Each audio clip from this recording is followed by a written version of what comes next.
व्यवसाय में जिन लोगों को नियुक्त करते हैं वे इस बात के लिए निर्णायक होंगे कि आप सफल होंगे या असफल, बस इतना ही। ये एक कठिन सबक हो सकता है और ऐसा सबक जिसे आपको बहुत जल्दी स्वीकार करना होगा। हम अपनी टीम में अपनी भूमिका को बेहतर बनाना, टीम की संरचना और यह क्यों जरूरी है कि आप अपने लोगों का लगातार पुनर्मूल्यांकन करें ताकि वे आपके व्यवसाय के लिए अधिकतम मूल्य ला सकें।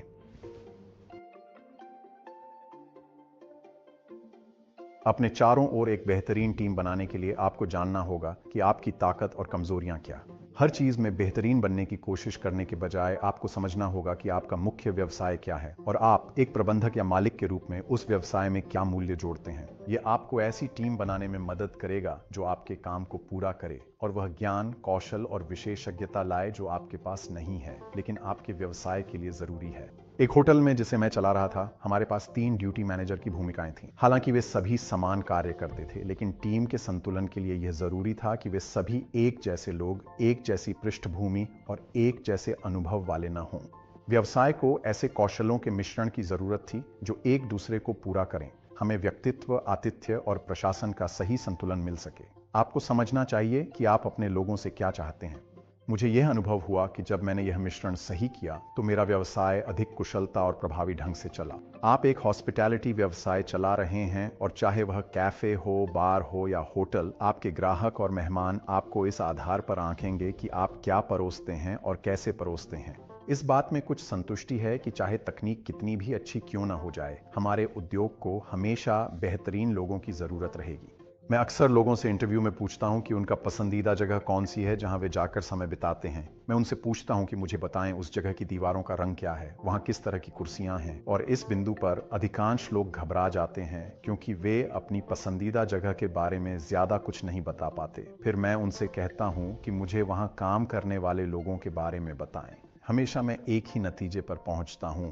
वह जगह उनकी पसंदीदा इसलिए नहीं है कि वहाँ की भौतिक विशेषताएं अच्छी हैं, बल्कि वहाँ मौजूद लोगों की वजह से है। आपके लोग इतने अच्छे होने चाहिए कि वे आपके प्रतिष्ठान में मेहमानों के आने की वजह बने। चाहे आप नया व्यवसाय शुरू कर रहे हों या मौजूदा व्यवसाय का प्रबंधन कर रहे हों, यह संभावना कम है कि आपकी टीम पूरी तरह से 100% सही हो। यह जरूरी है कि आप अपने नियुक्त मानव संसाधनों का पुनर्मूल्यांकन करें। क्या वे व्यवसाय के लिए सही और क्या व्यवसाय उनके लिए सही है।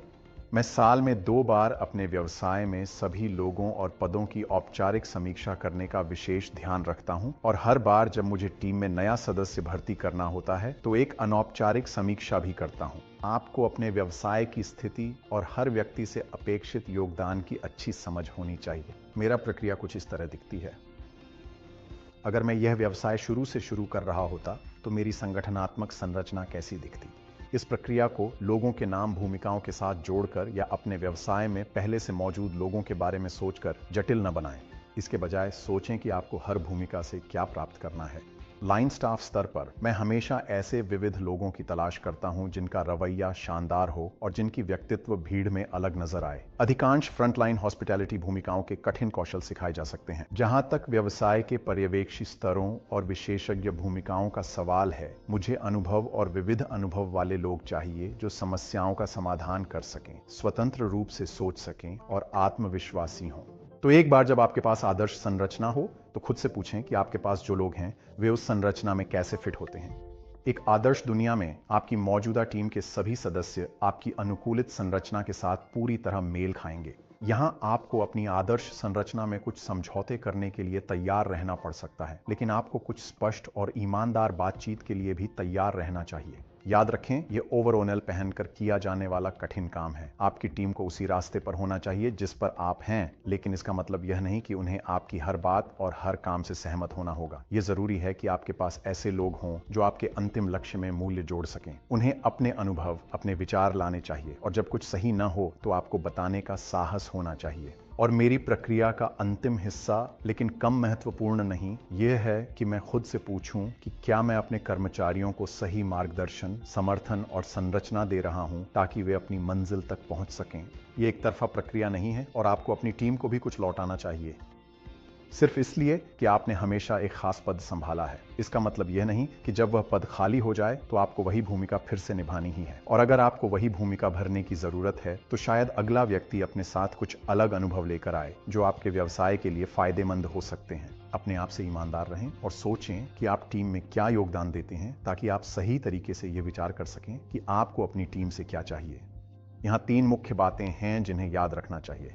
पुष्टि करें कि आपका मुख्य व्यवसाय क्या है और उसमें आपकी भूमिका क्या है। निर्णय लें कि अपने व्यवसाय में आपको किस तरह के लोग और कौशल चाहिए ताकि आपके मेहमान बार बार आते रहें।